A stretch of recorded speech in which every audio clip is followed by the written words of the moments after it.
Comment voulez-vous que l'on dorme quand face à nous, il y a une tyrannie?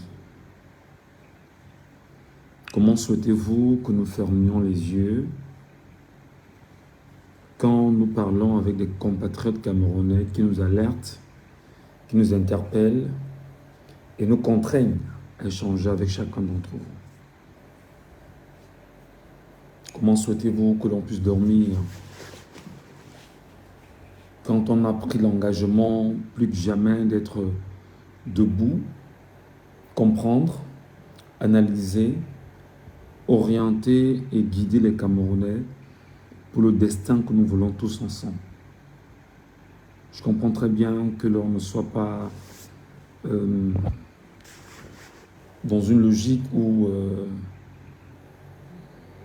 peut-être on ne partage pas les mêmes ambitions, mais j'ai choisi délibérément d'en faire pour cette année électorale une année au cours de laquelle je vais travailler pour le bien de mon peuple, dans l'espoir de lui restituer ce qui m'est naturellement convenable et bien faire les choses.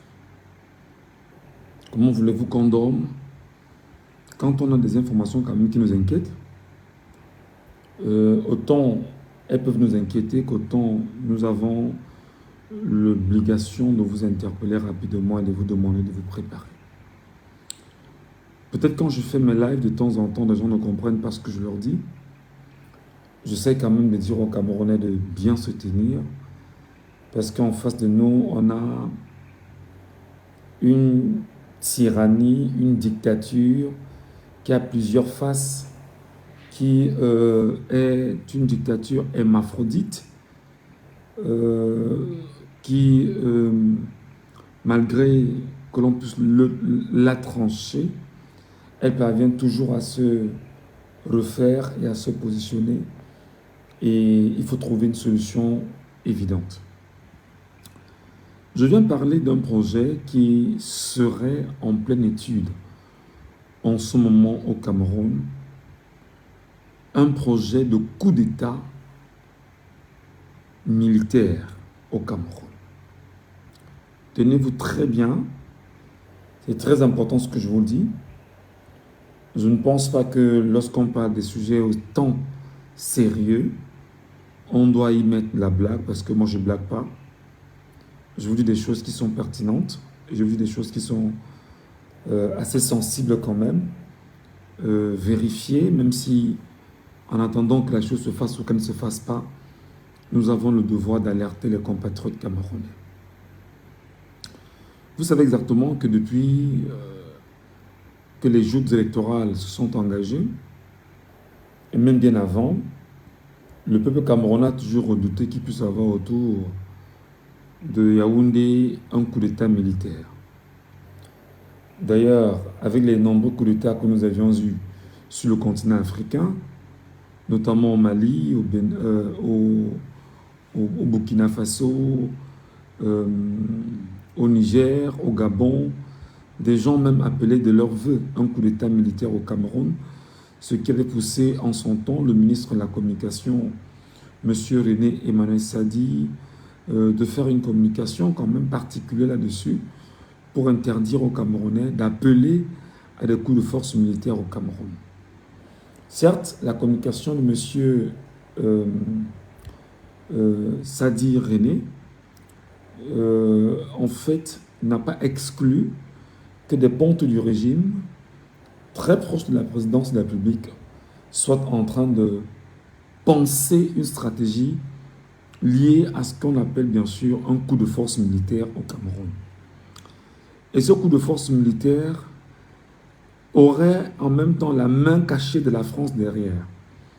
Oui, la France, encore la France et toujours la France donne des coups d'État militaires en Afrique. Et ce qui est en train de se dessiner semble être quelque chose d'assez particulier pour les Camerounais. Je vous ai dit très tôt ce matin que les caciques du Rassemblement démocratique du peuple camerounais face à l'invalidité physique de Paul Biya. Ça fait débat au sein, bien sûr, de cette formation politique.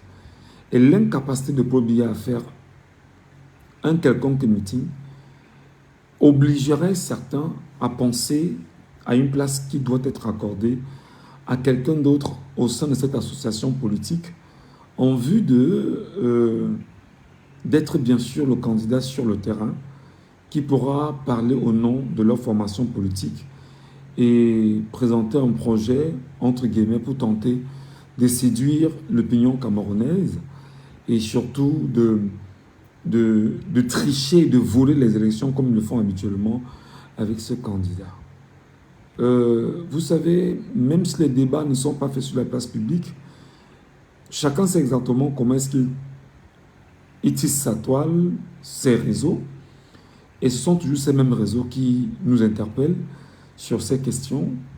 Alors, je vous ai parlé de Franck Biya, qui semblait pour certains être une proposition qui soit la bienvenue pour voir dans quelle mesure ils peuvent le porter à la tête du RDPC. D'ailleurs, il est militant et qu'au travers de quelques données qui ne tiendraient pas, on pourrait interpeller le Conseil constitutionnel pour reconnaître que M. Biya étant invalide, compte tenu de la loi camerounaise, on parle ici de la loi, je crois que c'est 122, je peux me tromper, mais le code électoral a en son sein une disposition qui permet aux partis politiques, une fois après avoir rejeté un candidat, qu'il soit capable de présenter un autre candidat à condition que celui-ci respecte les critères fixés par la loi.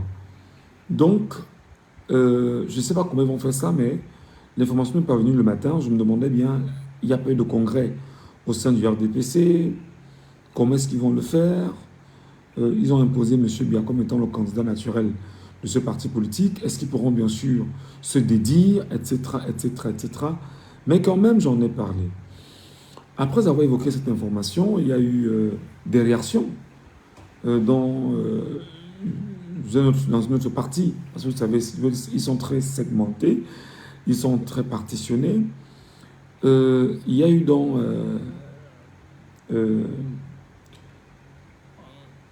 la première dame qui, dans ses conversations avec ceux qui sont proches d'elle, veut se rassurer si ce qui a été dit était vrai. Et je ne sais pas comment les choses se passent. En réalité, tout ce que nous disons ici, ils puisent tout ce qu'il y a comme information à nos côtés pour tenter effectivement de faire des vérifications à leur niveau. Mais seulement les niveaux d'information ne sont pas identiques, ne sont pas forcément les mêmes, même si ils contactent les services de renseignement. Je ne pense pas que les sources d'information que nous avons soient les mêmes qu'ils détiennent. Il y a donc des réactions.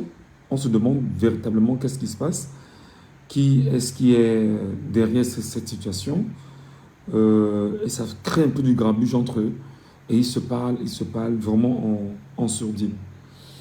Il est important de mentionner que la première dame détient en ce moment, on va dire, la quasi-totalité des pouvoirs entre les mains, tout simplement parce qu'elle profite de sa présence auprès du chef de l'État, qui est sénile aujourd'hui, ce n'est pas une insulte, mais pour son âge. Et du coup, ayant goûté bien évidemment ce que ça représente d'être président de la République, ou alors de sentir la nécessité de diriger des gens et de profiter de tous les privilèges qui peuvent l'entourer, alors il y a eu certainement un goût qui a été pris, et rapidement, on se dit, on peut continuer à mettre Paul Biya en avant et être comme un paravent et être derrière pour le téléguider. Entre-temps, vous le savez très bien, au sein de la présidence de la République du Cameroun, il y a des clans qui sont formés. Il y a des clans qui sont des clans tribalistes, je préfère bien sûr le dire ainsi. Il y a des clans tribalistes, le clan Nanga par exemple, qui est un clan bien connu au cœur de la présidence de la République et qui est un clan qui, depuis pas mal d'années, fait savoir directement ou indirectement que c'est son tour. Voilà. Et dans ce clan Nanga, il y a effectivement tous les noms que vous connaissez, elle-même, Chantal Biya, Ferdinand Ngongo, Oswald Baboke et un certain nombre de personnes qui gravitent autour d'eux au niveau de la présidence et dans les arcanes du pouvoir et dans, je vais dire, les zones décisionnelles en fait du pouvoir au Cameroun. Et face bien évidemment à cette confiscation qui est partitionnée entre les Nanga et les Boulous, permettez que je puisse citer, hein, parce que ceci n'est rien lié à ce qu'on pourrait qualifier de tribalisme, il y a une sorte de guerre de leadership qui est en train de se mener par espace interposé. Les Nanga savent qu'en face d'eux, les Boulous sont déterminés à confisquer le pouvoir et à garder le pouvoir pour eux parce qu'ils ne voudraient pas le perdre au vu des risques qu'ils encourent face à la piètre gestion que le Cameroun connaît depuis 43 ans, qui malheureusement n'est pas le fait d'un homme, entre guillemets, mais qui est le fait d'un système et le fait des hommes qui l'ont entouré pendant 43 ans, M. Paul Biya, qui malheureusement, ou heureusement, c'est un fils boulot, c'est un fils du Sud, et du coup, ses frères et sœurs sont très inquiets s'il en venait à perdre ce pouvoir et quel destin leur serait consacré. Entre-temps, le clan Nanga est en train de prendre toutes ces mesures, est en train de tailler, de peaufiner ses armes pour pouvoir prendre le pouvoir. Alors, vous savez, dans les jeux de pouvoir en ce moment, il y a quelque chose qui se passe. Les noms peuvent être évoqués. On évoque des noms parfois pour amener l'opinion à regarder sur une direction pendant que la vraie chose est en train de se préparer sur la direction inverse. Et vous vous êtes rendu compte que ces derniers jours, nous étions très durs avec Chantal Biya, effectivement, parce que nous rappelions que dans les objectifs liés à cette dame, dont le mari lui a fait part de ce qu'il voulait se reposer, il y a que elle s'entêterait et veut absolument lui donner l'occasion de poursuivre sa mission, mais sachant que lui ne peut pas, ils vont faire son travail à sa place. Ça, c'est une option. Mais on regarde la situation, on regarde l'implosion qui arrive, avec la réalité politique, je vais dire en ce moment, même si la politique étant un jeu, il y a que dans les jeux politiques, il y a beaucoup de traîtrise. Et dans cette traîtrise-là, il y a des manques de confiance qui s'élaborent, qui se positionnent, qui se greffent aux uns et aux autres. Alors, il y a donc une entité que nous connaissons très bien et qui est une entité, entre guillemets, ma foi, décisionnaire au Cameroun. C'est l'entité occidentale, c'est l'entité européenne, pour ne pas dire l'entité française. Vous savez, Ferdinand Ngongo, à travers ses nombreux déplacements, entre guillemets, hein, pour ceux qui l'ont vu, une fois sur le terrain le chaudron de la crise anglophone, il était allé effectivement, et les positions qu'il prenait étaient des positions d'un homme d'État et un homme qui ambitionnait d'être le remplaçant du chef de l'État et qui prenait des attitudes vraiment d'homme d'État. Vous n'oubliez pas les déplacements de Ferdinand Ngongo dans le septentrion il y a quelque temps. Vous ne perdez pas de point de vue son déplacement dans le centre. Je pense que c'était à Monatélé, si je pense bien. J'espère bien que c'est dans le centre quand même. Vous n'oubliez pas ses nombreuses sorties dans la ville de Douala. Lorsqu'il entre dans la ville de Douala, on bloque carrément les routes de partout. On bloque les routes, on bloque tout parce que Ferdinand Ngongo est dans la ville. Vous n'oubliez pas ces mouvements qui sont tels que, une fois qu'ils sont là, on doit faire des choses comme ils veulent. Le nom de Franck Biya circule parce que Paul Biya avait souhaité que son successeur constitutionnel soit Franck Biya. J'entends quoi par constitutionnel? Que tout soit fait, que tout soit mis en place pour que Franck Biya puisse remplacer Paul Biya D'ailleurs, souvenez-vous que lorsque Macron est arrivé au Cameroun, Paul Biya a présenté Franck Biya comme étant son successeur, ce qui semble être acquiescé par Paris et surtout par l'Élysée. Moi, je suis souvent très gêné quand je parle de cette façon parce que je ne sais pas comment des gens peuvent venir décider de nous quand nous sommes là. Pour moi, c'est toujours un problème. Pour moi, ça sonne toujours très mal dans ma tête. Entre-temps, il y a un projet de coup d'État qui est en train de s'élaborer. Si et seulement si les partisans politiques actuels, les 12 qui sont montés autour de Paul Biya, qui ne valent rien parce qu'ils n'ont aucun maillage territorial en matière de représentativité sur le territoire camerounais, aucun, même Cabral Libi n'en a pas, si ce n'est dans 2 départements bien sûr du Cameroun, nous parlons de tout le Cameroun. Et dans tout le Cameroun, le parti politique de l'opposition le mieux représenté à travers ses unités dans tout le Cameroun, je parle bien de l'opposition, s'appelle le Mouvement pour la Renaissance du Cameroun. Sachant effectivement que le Mouvement pour la Renaissance du Cameroun, par le truchement de M. Kamto, peut donner son mot d'ordre pour accompagner éventuellement un candidat. Et en accompagnant ce candidat, les unités MRC dans tout le Cameroun sont activées pour ce candidat-là au nom du MRC. Parce que forcément, il peut y avoir des alliances, il peut y avoir des ententes. Ce n'est pas exclu en politique.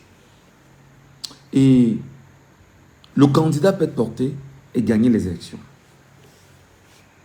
Face bien sûr à la grogne qui est perceptible aujourd'hui et qui pousse Chantal Biya à toujours écrire sur les réseaux sociaux depuis un petit moment avec les Corsenel, machin, consort.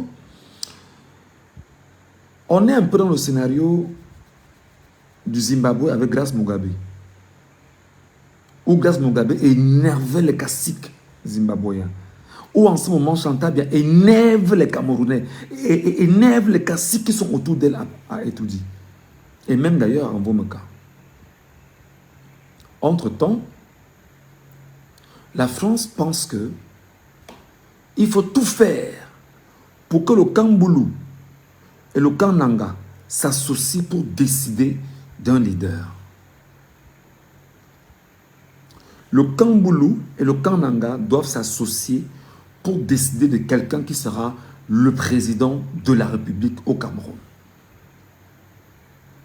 Et dans cette configuration française, orientée, encadrée, dictée par le général d'armée français au Cameroun, ambassadeur de France, je vous ai dit que lorsque les ennemis se mettent ensemble, ils sont plus dangereux. Ils s'entendent très bien lorsqu'ils veulent nuire. Lorsque le mal, un mal retrouve un mal, un diablotin retrouve un diablotin, et qu'ils doivent s'associer pour faire du mal, ils sont extrêmement unis. Alors, ils ont donc choisi quelqu'un qui va permettre la continuité du programme français au Cameroun, c'est-à-dire continuer à laisser exploiter le Cameroun, continuer à laisser bien sûr que les programmes liés aux accords france-africains au Cameroun perdurent, soient renouvelés au nom de ce qu'il faut protéger ces derniers. Ils ont donc choisi Ferdinand Ngongo. La France choisit Ferdinand Ngongo avec le truchement du clan Boulou, parce qu'ils sont contraints. À côté, vous avez pendant 43 ans volé, siphonné, vous avez fait ci, vous avez fait ça. À côté, effectivement, ceux-ci veulent prendre les rênes, ils veulent s'imposer, et il faut qu'on s'entende. Il faut qu'on s'entende. Ils ont donc choisi Ferdinand Ngongo. Donc, dans les normes, la France a jeté son dévolu sur Ferdinand Ngongo comme étant celui qui, éventuellement, doit remplacer Paul Biya. Mais seulement c'est une tâche très ardue pour la France, pour Ferdinand Ngongo et même pour ceux qui sont dans les cercles du pouvoir au Cameroun. Parce qu'en réalité, à côté, on ne sait pas si cette France est sérieuse et on ne sait pas exactement ce qui peut entourer cette volonté d'imposer quelqu'un à la tête du Cameroun qui ne soit pas porté par les Camerounais eux-mêmes.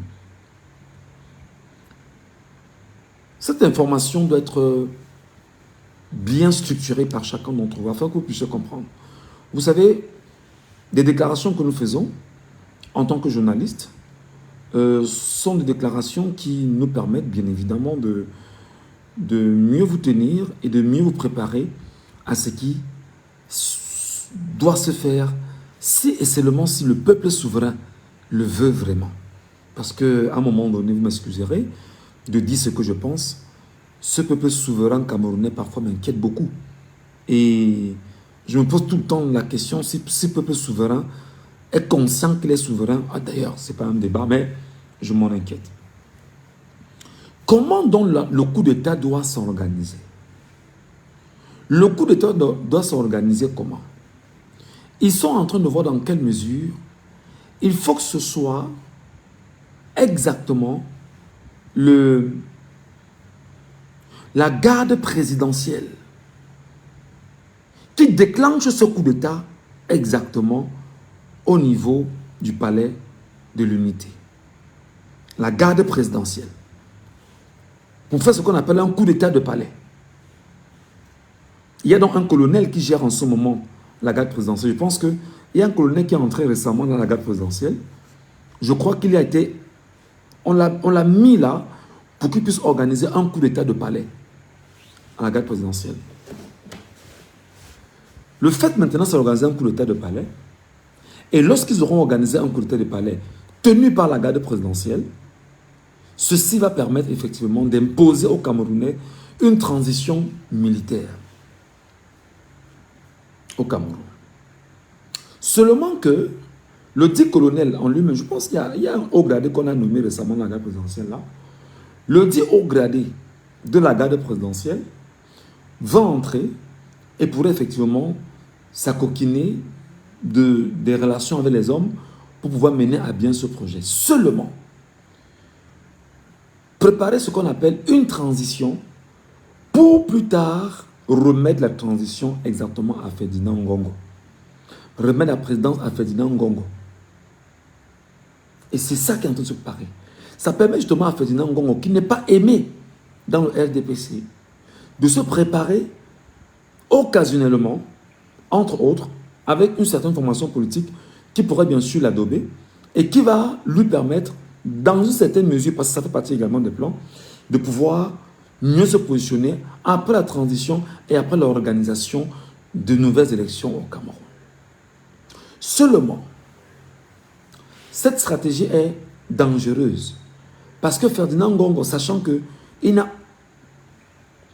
on ne le porte pas dans le RDPC, il n'a aucun poids dans le RDPC, et que la France elle-même, malgré les ententes qu'ils ont eues avec le clan Boulou, qui gère le RDPC, c'est extrêmement difficile pour Ferdinand Ngongo d'y entrer et de prendre position. Parce qu'au-delà des accords avec la France, il y en a qui sont toujours réticents et qui n'acceptent pas Ngongo comme étant éventuellement celui qui pourra succéder à Paul Biya. Alors, pour que Ngongo soit à la tête du RDPC, il va falloir procéder obligatoirement à un congrès au sein du RDPC. Et ce congrès doit permettre aux uns aux autres d'être candidats et d'être portés. Mais seulement là encore, ils peuvent être des candidats montés. C'est des élections, donc voilà, au sein d'une formation politique. Ils sont montés juste pour la façade et on le porte comme étant le candidat de ce parti politique parce qu'ils se seront entendus sur la démarche qu'ils auront ensemble. Mais pour le moment, ce n'est pas encore ça. Donc, le coup d'État n'est pas... on ne le dit pas juste pour le plaisir, c'est ce qui est en train de se penser. Et l'information est une information plus à bonne source. On va pas... Vous savez, nous, journalistes, on préfère mourir que de révéler la source d'information. On préfère mourir. On préfère mourir que de révéler les sources d'information. Entre-temps, vous voyez donc qu'il y a des têtes qui sont en train de ressortir de part et d'autre et qui nous interpellent justement sur le destin que nous allons prendre du Cameroun.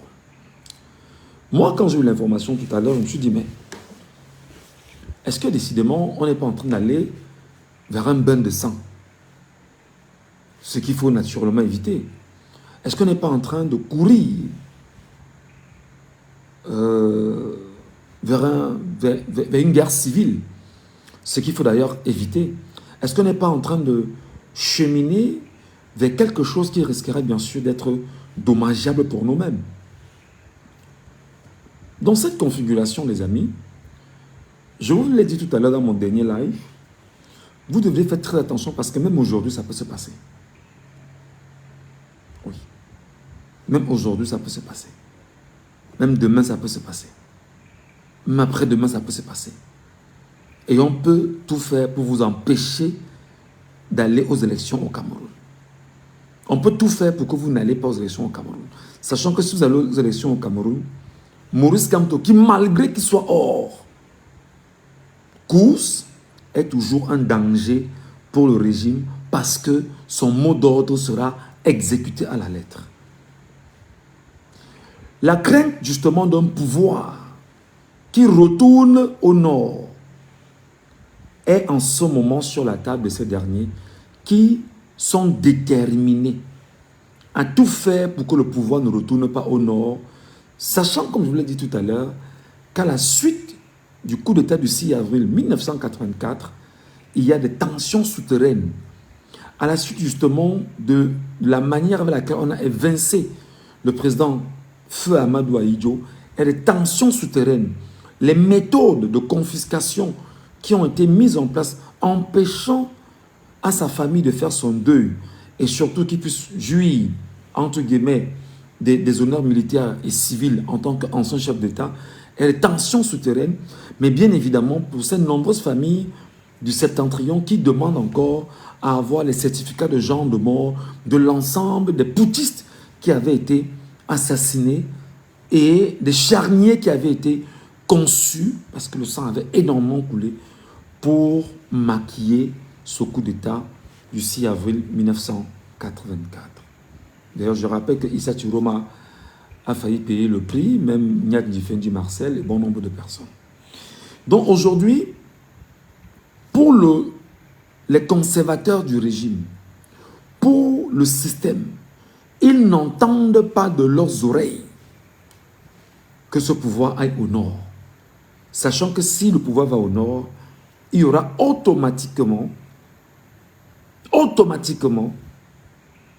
des vengeances. Et la plupart des personnes qui ont été dans cette configuration des charniers des compatriotes du Septentrion sont encore en vie. C'est pourquoi dans leurs documents de conservation, de stratégie de conservation du pouvoir par le régime via RDPC de père en fils, ils avaient pensé, ça c'est le club Essinganclair avait pensé, qu'il ne fallait pas qu'on laisse le pouvoir partir au nord avant au moins 2 générations de présidents au Cameroun. Le temps pour eux de mourir et de ne pas subir les conséquences de ce qu'ils ont fait aux parents des autres, mais surtout le temps pour eux de partir et de léguer la patate chaude aux générations qui vont suivre. Donc, juste vous dire que face à tout ce qui est en train de se passer, vous devriez rester extrêmement vigilant. Je vous ai dit, je ne vous mens pas, je vous dis des vérités. C'était un peu rigolo hier, aujourd'hui c'est un peu plus sérieux parce qu'il s'agit quand même des informations qui devraient autant permettre au service de renseignement du Cameroun de travailler assidûment là-dessus. La DGRE, même si c'est Ngongo qui gère la DGRE, je vous le rappelle déjà, le nouveau patron de la DGRE est un poulain de Ferdinand Ngongo. Le patron de la gendarmerie nationale est un poulain de Ferdinand Ngongo, Galar Setoga. Le patron du BIR, Eran Mouès, est un ami de Ferdinand Ngongo, qui d'ailleurs ceinture la maison de Ferdinand Ngongo il y a quelques 2 ou 3 ans, lorsque Paul Biya avait demandé que des enquêtes soient ouvertes contre Ferdinand Ngongo, il a fait entourer sa maison par le BIR. Et je rappelle que la police camerounaise, aujourd'hui, par le biais de Martin Bagangele, fait allégeance à Ferdinand Ngongo. Donc vous comprenez que tout, tout le mécanisme sécuritaire est entre ses mains, en dehors de l'armée régulière, c'est-à-dire qu'armée de terre, armée de l'air, armée marine, il ne tient pas pour le moment parce que tout est encore sous contrôle par certains généraux, mais surtout n'oubliez pas qu'il y a eu des généraux qui ont été nommés récemment.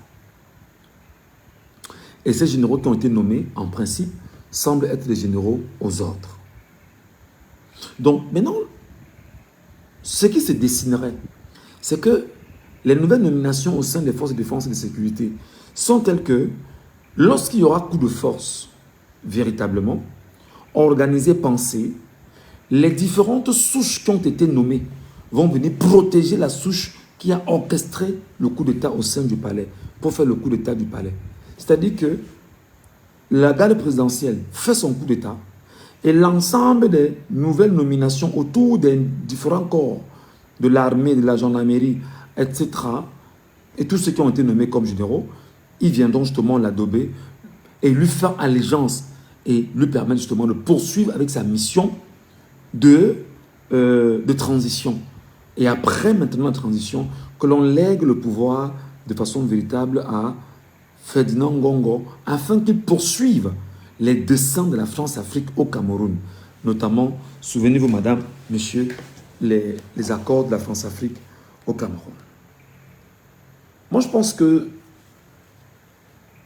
et là, je vais m'adresser aux Camerounais. Vous allez m'excuser, je vais être très objectif quand je vais vous parler. Moi, je parle au peuple camerounais.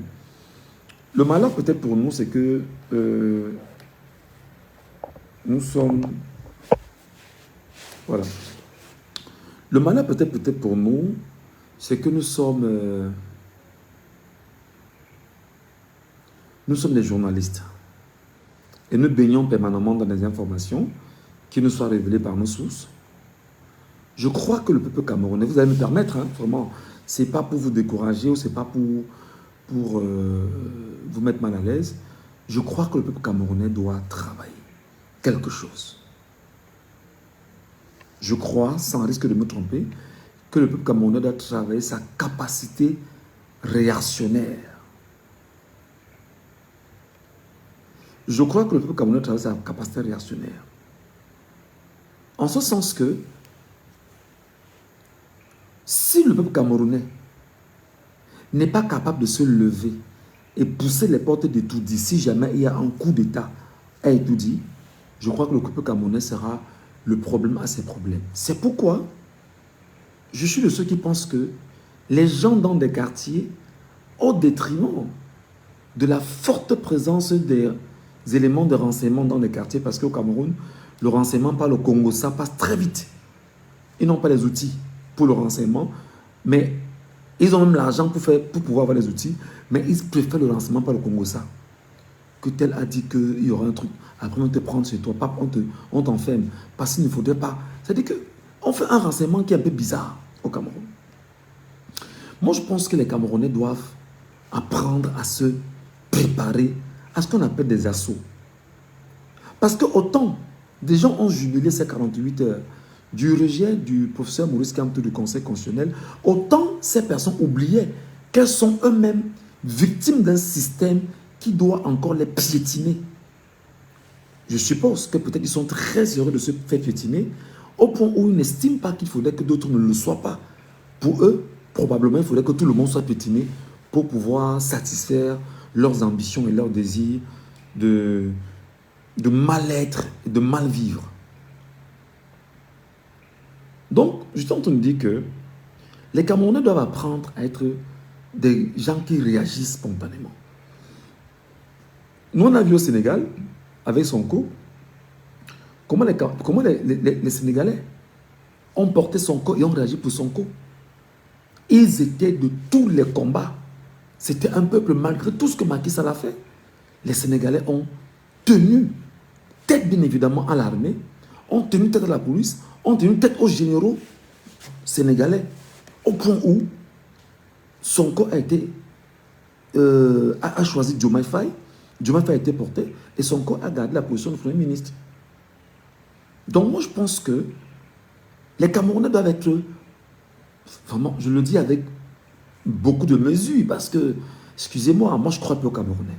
Excusez-moi, quand je ne crois pas aux Camerounais, sauf surprise de ma part ou de leur part. Et c'est pas pour vous dire que vous ne valez rien ou je vous décourage, mais vraiment, c'est ma perception. Moi, je ne crois pas aux Camerounais. Je ne crois pas que les Camerounais soient capables de se lever. Sincèrement, je ne crois pas. Je ne dis pas que c'est impossible, mais je ne crois pas que les Camerounais soient capables de le faire. Parce que c'est des gens qui me semblent être très heureux dans les souffrances. C'est des gens qui me semblent être très heureux dans les moments difficiles. Ces gens qui me semblent... Ça veut dire que pour eux, en fait, comme ils traversent des moments difficiles, il ne faut pas que l'autre soit bien. Il faut que l'autre tombe afin qu'on puisse les retrouver dans les moments difficiles et qu'ils puissent se satisfaire des difficultés globales. Pourtant, il y a un autre qui est en train de travailler pour que nous puissions être bien ensemble et ils ne comprennent pas. Donc, et du coup, le tribalisme qu'on a érigé, qu'on a vendu, la peur qu'on a introduite dans les cœurs des gens, tout ça, ça fait que moi, Michel Ngathou, à un moment donné, je dis, Camerounais encore là, je doute très fort. Je doute très fort. Seulement dans ce qui est en train de se passer, il y a une autre phase que Ferdinand Ngongo certainement et les autres n'ont pas perçue, c'est que dans le Nord Cameroun, il y a un risque de rébellion sérieuse dans le Nord Cameroun, dans l'extrême Nord Cameroun. Et il y a un risque de rébellion sérieuse dans le Nord, dans le septentrion camerounais. Je dis encore, au vu des informations que nous tenons, il y a un risque de rébellion sérieuse dans le septentrion camerounais, si et seulement si des gens s'évertueraient à prendre le pouvoir par la force. J'ai bien donc peur. Et là, sur le regard et sur les analyses que je suis en train de faire, j'ai bien donc peur que la crise anglophone, dont les images ont encore commencé à tourner sur les réseaux sociaux, s'enlise davantage et que dans le septentrion, qui est une autre crise militaire qui s'enlise davantage et que au niveau du palais présidentiel, qu'il y ait une crise qui s'enlise par le fait d'un coup d'État et que, bien sûr, souvenez-vous des enfants qu'on a recrutés dans le sud, qui puissent avoir des rébellions qui s'enlisent à ce niveau et qu'à côté, avec le bataillon d'intervention rapide qui ne saura pas avec qui lutter, ou lutter contre ceux du Nord, ou lutter contre les Ambazoniens, ou lutter contre ceux qui sont bien évidemment à Etoudi, ou lutter contre ceux qui seront au Sud. Imaginez bien le scénario qui est en train de se dessiner au Cameroun, mes chers amis. Je pense que l'analyse que je fais pour vous ce soir, à la suite de ces informations, devrait nous permettre plus que jamais d'être sereins dans la démarche que nous voulons pour le Cameroun. Parce que pour moi, l'implosion est là. Pour moi, l'implosion est là. Et l'implosion ne peut être déjouée que par le plan de Dieu, lui-même, le Dieu Tout-Puissant. Donc, mes frères et sœurs, si dans le Nord, comme j'apprends, le septentrion, pas le Nord, le septentrion, il y a là-bas une force militaire de rebelles qui soit déjà positionnée et attend seulement le moment, alors j'ai très peur de ce qui peut se passer pour le Cameroun dans les jeux qui vont suivre. C'est pourquoi, après avoir eu ces informations, je me suis dit, le Cameroun, cette année, va vivre la plus grosse vague d'immigration qu'on ait jamais vécue au Cameroun. Le Cameroun risque, s'il n'y a pas des méthodes de gestion qui sont telles que les caciques du pouvoir taisent leurs égaux, vous allez vous rendre compte que le peuple camerounais sera la plus grosse victime. Mais seulement, il sera la plus grosse victime parce qu'il est lui-même son problème, au problème auquel il est confronté. Et je vais m'expliquer. C'est le peuple camerounais, c'est la jeunesse camerounaise qui est abrutie par l'alcool. C'est le peuple camerounais, c'est la jeunesse camerounaise qui boit, un Camerounais boit un casier de bière. Quelle est la force qu'il peut avoir? C'est la jeunesse camerounaise aujourd'hui qui est dans les drogues. le banga, la taille. Il y a même une chanson à l'occasion. Sur qui pouvez-vous jeter votre dévolu? C'est la même jeunesse camerounaise aujourd'hui qui passe le temps à parler du football. Pourtant, elle n'a pas d'avenir. Tout ce qui l'intéresse, c'est le football. Je pense qu'elle a beaucoup compris quand même ces derniers temps.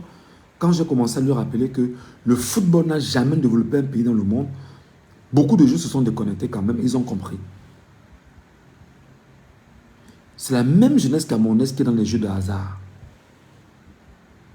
Et c'est la même jeunesse camerounaise qui a refusé volontairement d'aller s'inscrire sur les listes électorales. J'ai dit la jeunesse, certains l'ont fait, mais pas tous. Pourtant, on est un nombre critique important en tant que jeune camerounaise. En tant que jeune camerounais. Et c'est la même jeunesse camerounaise qui aujourd'hui est en train de brandir au vu et au su des Camerounais du Cameroun et des Camerounais, je veux dire, et même la communauté internationale, le tribalisme. La même jeunesse camerounaise. Donc vous vous rendez compte que les éléments de migration qu'on risque d'avoir, parce que moi je pense que la Centrafrique, le Tchad, le Gabon, le Congo, la Guinée équatoriale, le Nigeria devraient se préparer à avoir des Camerounais qui vont entrer là-bas sous peu de temps, si et seulement si cette affaire de coup d'État risque de, c'est-à-dire que se met en place. Donc moi je pense, et en toute humilité, qu'il va falloir qu'il y ait une dose quand même de courage du peuple camerounais. Mais on va compter sur quel jeune? C'est le jeune qui passe le temps à parler de Samuel Eto'o en longueur de journée. Eto'o a déjà son argent, Eto'o a déjà sa vie. Tu n'as pas ta vie, tu passes le temps à parler de Samuel Eto'o. Et quand on te parle, tu nous insultes. Tu dis qu'on n'aime pas Samuel Eto'o. Et tu dis qu'on est des tribalistes. Je ne comprends pas. C'est cette même jeunesse camerounaise qui n'a pas de travail, est au chômage et fait tout au quotidien pour être dans les jeux de hasard, le Njambo, le Paris Foot, le Bet Momo, le machin. C'est la même jeunesse camerounaise. Vous voulez donc qu'on fasse comment? C'est elle qui veut voyager. C'est elle qui veut fuir le Cameroun. C'est elle qui veut le travail, il n'y en a pas. Mais c'est elle qui est inconsciente du pouvoir qu'elle détient en tant que jeunesse d'un pays. Allez regarder les Sénégalais, comment les Sénégalais se sont comportés, ils ont délivré leur pays. Allez voir. Allez regarder encore les images sur les réseaux sociaux, comment je les regarde depuis un moment, pour voir comment les jeunes Sénégalais ont délivré leur pays. De Macky Sall. Macky Sall a tout mis en place. Macky Sall a tout mis en place. Mais Macky Sall a perdu parce que le peuple sénégalais était avec Sonko et Diomaye. Au moment où je vous parle, là-bas au Sénégal, je pense qu'il y a un projet là-bas où Sonko est encore sous une condamnation. Où on dit même d'ailleurs qu'il en veut même un peu à Diomaye parce qu'il estime que Diomaye pouvait l'aider à lever la condamnation sur lui. Mais apparemment, Diomaye a pris goût du pouvoir. Voilà. Maintenant, le dernier point que je voudrais évoquer avec vous, les amis, c'est que dans ce coup d'État militaire, qui pourrait être porté par la garde présidentielle et qui peut être en fait celui porté par ces derniers, ce que je dis que c'est des informations que nous avons et puis lorsqu'on les a, on vous les renvoie et puis on fait des analyses. Voilà. Qu'est-ce qui vous dit que celui qui sera transitionné militaire ne prendra pas le goût du pouvoir et être candidat lui-même et être exactement le candidat que le régime a préparé pour pouvoir continuer avec le même système?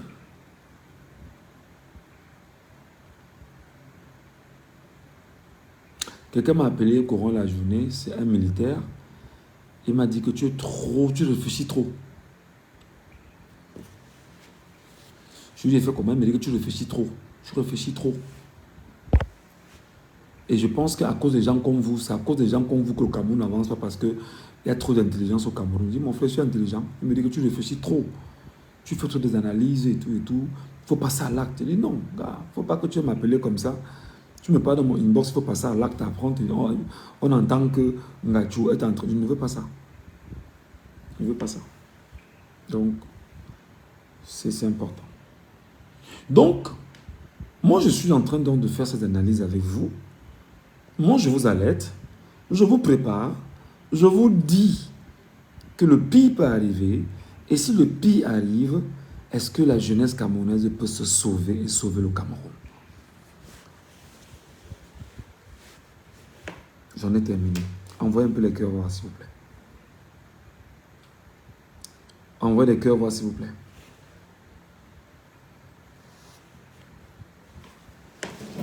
Ok, ça me rassure au moins que les gens sont là parce que je ne vois aucun. Il n'y a pas de cœur qui monte. Je vois 528 personnes avec moi en ce moment. Les gens ne mettent pas les cœurs. C'est quoi le problème? Ou bien c'est ce que je raconte qui vous fait peur? Vous avez peur? Si vous avez donc peur, c'est pourquoi je vous dis qu'il faut être un peu plus fort. C'est pourquoi je vous dis qu'il faut être un peu plus fort. La démocratie, en fait, doit être imposée par le peuple qui est fort. Il faut être un peu plus fort. Il faut être un peuple prêt à faire des sacrifices pour soi-même. Il faut être un peuple qui est prêt à mourir pour sa génération. Et pour les générations à venir. Il faut être un peuple déterminé, travailler, grouper et quitter le tribalisme. Moi, je dis donc que tous ceux qui étaient contents depuis avant-hier, oh, Maurice Kamto ne sera pas candidat, oh, allez pleurer chez vous, oh, vraiment, les Bamileke rentrez chez vous, etc. Moi, je dis donc que, avec ce que j'ai eu comme information, comment vous vous sentez alors maintenant?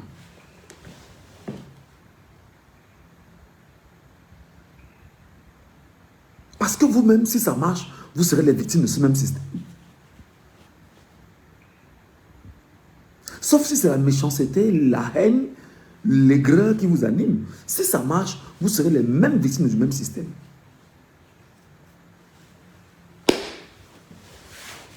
Donc, cette jeunesse moribonde qui passe son temps à jubiler sur les réseaux sociaux, on a retiré la joie dans les cœurs des Camerounais.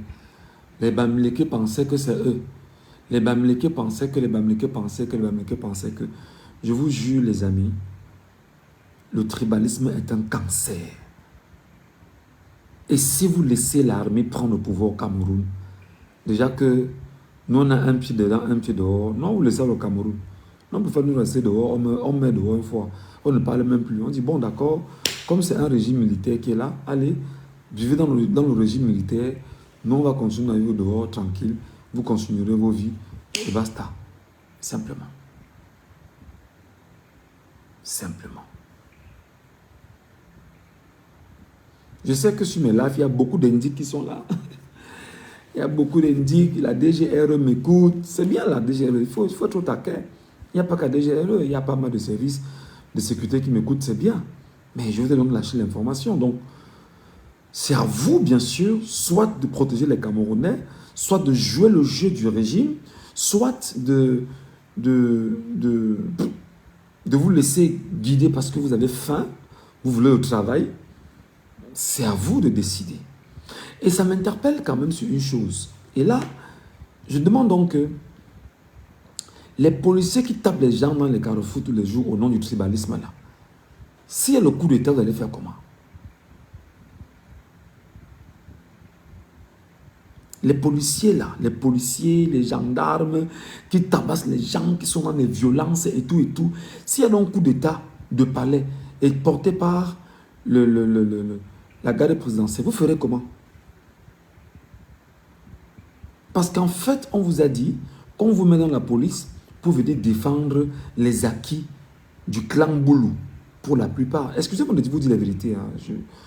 Je sais que ça va un peu blesser des gens, mais je prends le cas de Milé Médio, Pierre Milo Médio, qui était bien sûr DGSM, qui avait fait recruter pratiquement des villages pour venir défendre le régime et défendre le système contre X et Y. Vous savez, je n'invente pas. Beaucoup sont encore là. Pierre Milo Médio, qui d'ailleurs dit-on que Jean-Irène, en tout cas, voilà. Donc, tel que je parle, tel que je vous renvoie le message, tel que j'analyse, c'est assez sensible quand même. Moi, je pense que les Camerounais doivent être prêts.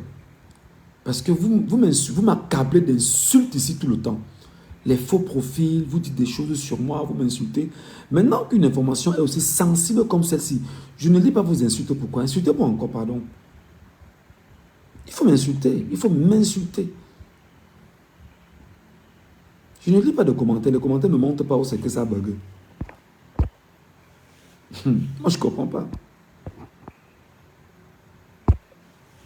Il faut toujours m'insulter, il faut me traiter de fou, il faut toujours me dire que j'ai fui le Cameroun, il faut toujours me dire que je ne suis plus proche de mes enfants, il faut toujours me dire que je viens faire ça au Cameroun, il faut toujours me dire que je vienne au Cameroun avec vous, là-bas, faire ce qui est bien pour vous, il faut toujours me le dire. Moi, je vous aime, moi j'aime mon pays, j'aime mon Cameroun, et je pense, et je le dis encore, qu'il n'y a que le peuple camerounais qui peut décider. Il n'y a que le peuple seul. Mais je me demande quel peuple? Quel peuple? Quel peuple? Quelle jeunesse? Je ne sais pas comment on peut récupérer la jeunesse camerounaise. Je ne sais pas. L'occasion du Conseil constitutionnel était une occasion en or.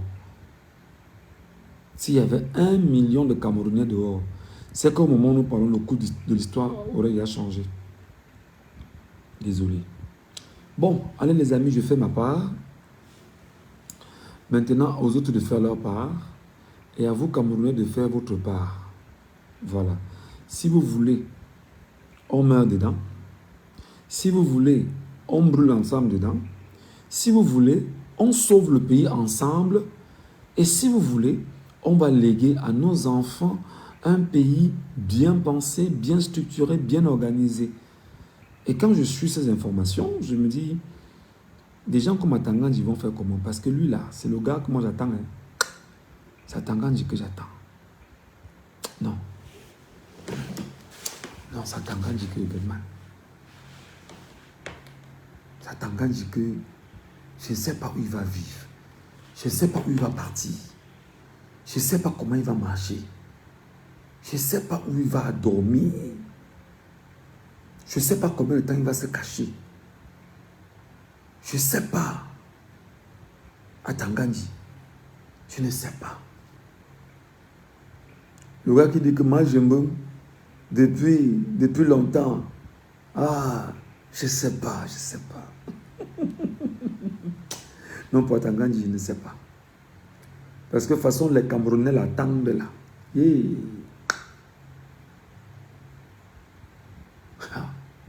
Est-ce que les gars là savent qu'on est en haut aujourd'hui, demain on est en bas? Est-ce que les gars là savent ça? Voilà. Allez, clap de fin pour cette journée, les amis. Que Dieu vous bénisse, que Dieu bénisse au Cameroun. Restons concentrés. Sauf si il m'empêche de dormir. Si je peux dormir, parce que là, il faut que je dorme. Vraiment, il faut que je dorme. Allez, bonne nuit à chacun d'entre vous. Et bonjour à ceux qui se réveillent dans les pays du monde et qui nous regardent à travers le monde. Voilà. Si vous pouvez nous aider à avoir seulement les datas, Internet, ce sera toujours une bonne chose. Juste Internet et rien d'autre.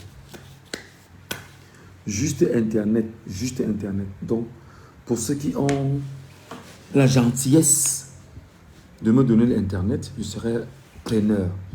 Juste Internet et rien d'autre. Juste Internet. Voilà. Allez, bonne soirée à tous et à demain.